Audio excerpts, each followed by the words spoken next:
السلام علیکم ورحمۃ اللہ وبرکاتہ۔ آج کے درس میں ہم انشاءاللہ دلالت کے بحث کا اگلا حصہ پڑھیں گے۔ دلالت کے بحث کو ہم نے شروع کیا تھا، دلالت کا لغوی معنی، اصطلاحی معنی، اس طرح دلالت کی اقسام، دلالت کی اقسام کی تعریفات، مثالیں ہم نے پچھلے درس میں پڑھے تھے، اور اگر آپ لوگوں نے وہ نہیں سنے تو 8 نمبر درس آپ لوگ سن لیں تو اس میں یہ بیان کیے گئے ہیں۔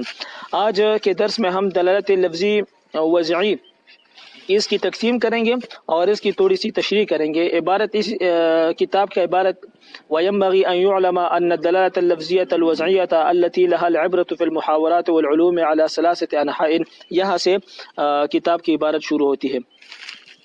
تو اس عبارت میں مصنف دلالت لفظی وضعی کی تقسیم فرماتے ہیں۔ وہ کہتے ہیں کہ دلالت لفظی وضعی کی 3 قسمیں ہیں: دلالت مطابقی، دلالت تضمنی اور دلالت التزامی۔ دلالت مطابقی یہ ہے کہ لفظ اپنے پورے معنی موضوع لہو پر دلالت کرے۔ دلالت مطابقی کا مطلب یہ ہے کہ لفظ اپنے پورے معنی موضوع لہو پر دلالت کرے، جیسے انسان کی دلالت حیوان ناطق پر۔ انسان کا مطلب، انسان کے معنی جو ہے وہ حیوان ناطق ہے، تو انسان اپنے اس پورے معنی پر حیوان ناطق پر دلالت کرتا ہے، تو یہ دلالت مطابقی ہو گیا۔ دلالت التزامی یہ ہے کہ لفظ نہ پورے معنی موضوع لہو پر دلالت کرے، نہ لفظ اپنے معنی موضوع لہو کے جز پر دلالت کرے۔ دلالت تضمنی کا مطلب یہ ہے کہ لفظ اپنے معنی موضوع لہو کا مطلب یہ ہے کہ لفظ جس معنی کے لیے وضع کیا گیا ہے تو اس کے جز پر دلالت کرے، تو یہ دلالت تضمنی ہے۔ جیسے انسان کے لیے انسان کا معنی حیوان ناطق ہے، تو اگر انسان صرف حیوان پر دلالت کرے جو حیوان ناطق کا جز ہے، یا انسان صرف ناطق پر دلالت کرے جو حیوان ناطق کا جز ہے، تو یہ دلالت تضمنی ہو گیا۔ دلالت التزامی کیا ہے؟ دلالت التزامی یہ ہے کہ لفظ نہ اپنے پورے معنی موضوع لہو پر دلالت کرے، نہ اس کے جز پر دلالت کرے، بلکہ ایک ایسی چیز پر دلالت کرے جو موضوع لہو سے خارج ہو لیکن موضوع کے ساتھ وہ چمٹی ہوئی ہو، تو اس کو دلالت التزامی کہتے ہیں۔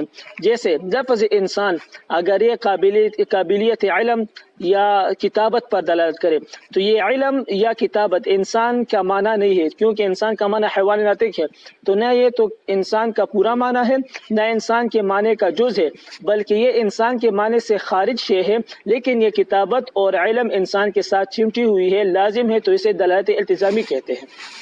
تو خلاصہ یہ ہے کہ دلالت مطابقی وہ دلالت ہے جس میں لفظ اپنے پورے معنی موضوع لہو پر دلالت کرے۔ دلالت تضمنی وہ دلالت ہے جس میں لفظ اپنے جز معنی موضوع لہو پر دلالت کرے، اور دلالت التزامی وہ دلالت ہے جس میں لفظ اپنے پورے معنی موضوع لہو پر دلالت کرے، نہ جز پر دلالت کرے، بلکہ ایک خارجی شے پر دلالت کرے جو اصل معنی اصل لفظ کے ساتھ وہ چمٹی ہوئی ہو۔ دلالت التزامی کی مثال ہم نے قابلیت علم پڑھا، صنعت کتابت پڑھا، اس طرح۔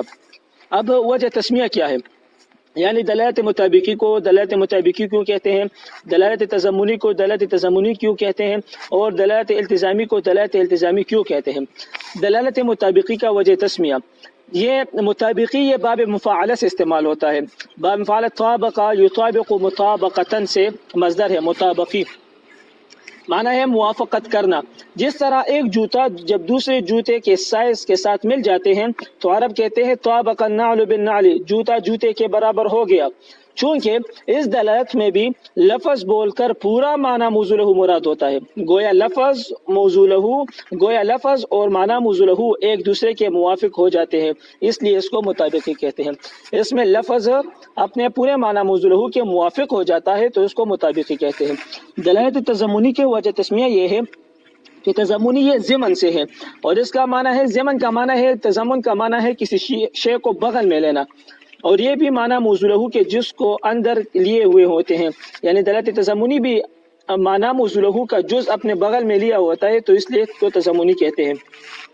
التزامی کو التزامی اس لیے کہتے ہیں کہ التزامی یہ لزوم سے ہے، اور اس میں بھی موضوع لہو کے لیے لزوم پر دلالت ہوتی ہے، تو اس لیے اس کو التزامی کہتے ہیں۔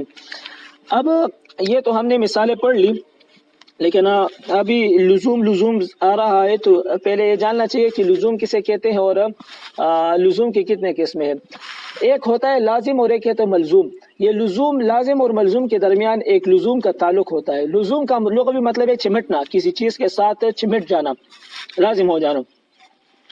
تو مثال انسان کے ساتھ قابلیت علم یہ لازم ہے، صنعت کتابت یہ لازم ہے، تو انسان ملزوم ہو گیا اور یہ قابلیت لازم ہے، اس طرح کتابت یہ لازم ہے۔ لزوم کی 3 قسمیں علماء بیان کرتے ہیں: لزوم ماہیت، لزوم ذہنی، لزوم خارجی۔ لزوم ماہیت یہ ہے کہ یعنی وہ لزوم ہے جس میں لازم اور ملزوم میں ذہناً بھی وہ لزوم ہوتا ہے اور خارجاً بھی وہ لزوم ہوتا ہے۔ لزوم ماہیت وہ ہے کہ جس میں لازم اور ملزوم کے درمیان ذہناً بھی وہ لزوم ہوتا ہے اور خارجاً بھی وہ لزوم ہوتا ہے۔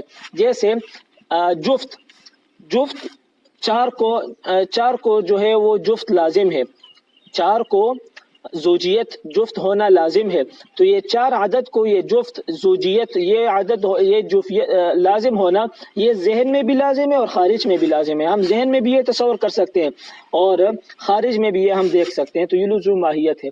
لزوم ذہنی یہ ہے کہ لازم اور ملزوم کے درمیان یہ لزوم صرف ذہناً ہو، خارجاً وہ لزوم نہ ہو، صرف ذہناً وہ لزوم ہو۔ جیسے قابلیت علم انسان کو ذہن میں لازم ہے، علم انسان کے ساتھ لازم ہے، تو علم لازم اور انسان ملزوم ہے، لیکن یہ لزوم یہ ذہناً ہے، خارجاً اس طرح نہیں، کیونکہ خارج میں تو ہمیں نظر نہیں آتا کہ انسان کے ساتھ علم کدھر لگا ہوا ہے کہ ہم خارج میں وہ دیکھ لیں۔ تو لزوم ذہنی وہ ہے کہ جس میں لازم اور ملزوم کے درمیان لزوم ذہناً ہو، جیسے قابلیت علم انسان کے ساتھ ذہناً لازم ہے، خارجاً تو اس کے بدن کے ساتھ لازم نہیں ہے۔ لزوم خارجی وہ لزوم ہے جس میں لازم اور ملزوم کے درمیان لزوم خارجاً موجود ہو، ذہناً نہ ہو، جیسے آگ کے ساتھ حرارت اور اس طرح پانی کے ساتھ ڈبونا، تو آگ کو جلانا اور پانی کو ڈبونا یہ لازم ہے، لیکن یہ خارجاً لازم ہے۔ خارج میں ہم دیکھتے ہیں کہ آگ جلاتا ہے اور پانی ڈبوتی ہے، لیکن ذہناً یہ نہیں۔ اگر ذہناً ہوتا تو ہم آگ کا تصور کرتے ہی ہمارے ذہن میں آگ کے لمبے بن جاتے، اور اس طرح پانی کا تصور کرتے ہی ہم ڈوب ہی جاتے، لیکن اس طرح نہیں ہے، کیونکہ اگر یہ ذہناً ہوتا تو یہ ہوتا، یہ تو خارجاً اس طرح ہے۔ پھر لزوم ذہنی کی 2 قسمیں ہیں: لزوم عقلی اور لزوم عرفی۔ لزوم عقلی وہ ہے جس میں لازم اور ملزوم کے درمیان جدائی عقل کے نزدیک محال ہو، جس میں لازم اور ملزوم کے درمیان جدائی عقل کے نزدیک محال ہو، جیسے عما کی دلالت بصر پر، یعنی اندھا پن کی دلالت بصر آنکھ پر، تو آنکھ اور یہ عما کے لیے آنکھ لازم ہے، تو یہ عقلاً محال ہے کہ اندھا پن ہو اور آنکھ نہ ہو۔ لزوم عرفی وہ ہے جس میں لازم اور ملزوم کے درمیان عقلاً تو جدائی ہو سکے، لیکن عرف عام میں وہ جدائی قابل قبول نہ ہو، جیسے حاتم طائی کے ساتھ سخاوت لازم ہے۔ عقل اس طرح جواز دیتا ہے کہ حاتم طائی ہو لیکن اس کے ساتھ سخاوت نہ ہو، لیکن عام عرف میں اتنا مشہور ہے کہ عرفاً یہ لازم ہو گیا، اب اس کے یہ جدا نہیں ہو سکتا۔ تو خلاصہ یہ درس کا نکلا کہ دلالت لفظی واضح کی 3 قسمیں: دلالت مطابقی، تضامنی، التزامی۔ پھر ان کی وجہ تسمیہ کیا ہے، اور اسی طرح لزوم کسے کہتے ہیں؟ لزوم کی 3: لزوم ماہیت، لزوم ذہنی، لزوم خارجی۔ اور لزوم ذہنی کی پھر 2 قسمیں: لزوم عقلی اور لزوم عرفی۔ اس کا کیا مطلب ہے تو یہ ہم نے ابھی درس میں پڑھ لیے۔ اب لوگ عبارت کی طرف دیکھ لیں۔ وَيَنبَغِي علماء یہ جاننا مناسب ہے ان الدلالة اللفظیة الوضعیہ کہ دلالت لفظی وضعی التي لها العبرة في المحاورات جس کا محاورات والعلوم اور علوم میں اعتبار ہے، على 3 انحاء یہ 3 قسم پر ہے۔ احدها المطابقیة ایک مطابقی ہے، وہی اور وہ یہ ہے ان يدل اللفظ على تمام ما وضع ذلك اللفظ له کہ لفظ اس پورے معنی پر دلالت کرے جس کے لیے وہ وضع کیا گیا ہے۔ کہ دلالت انسان علی مجموع الحیوان ناطق جیسے انسان کا دلالت کرنا حیوان اور ناطق کے مجموعے پر۔ وثانیها اور دوسری قسم دلالت کی یہ ہے التضمنیہ، دوسری قسم تضمنی ہے، وہی اور تضمنی یہ ہے ان يدل اللفظ على جزء المعنى موضوعه کہ لفظ معنی موضوعه کے جز پر دلالت کرے، كدلالته على الحيوان فقط جیسے دلالت کرنا انسان کا صرف حیوان پر۔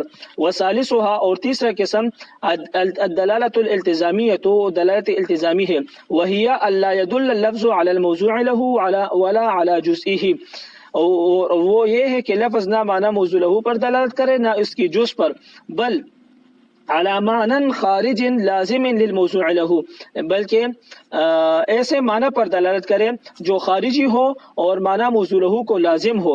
واللازم هو ما ينتقل الذهن من الموضوع له الیہ، اور لازم وہ چیز ہے کہ ذہن معنی موضوع له سے اس کی طرف منتقل ہو جائے. کدلالت الانسان علی قابل العلم وصنعت الکتابت، جیسے انسان کا دلالت کرنا قابلیت علم اور صنعت کتابت پر. وکدلالت لفظ العما علی البصر، اور جیسے لفظ عما کا دلالت کرنا بصر پر. تو یہ درس ہم نے پڑھ لیا. آپ لوگوں کو کوئی بھی مسئلہ ہو تو آپ مجھ سے پوچھ لیں. والسلام.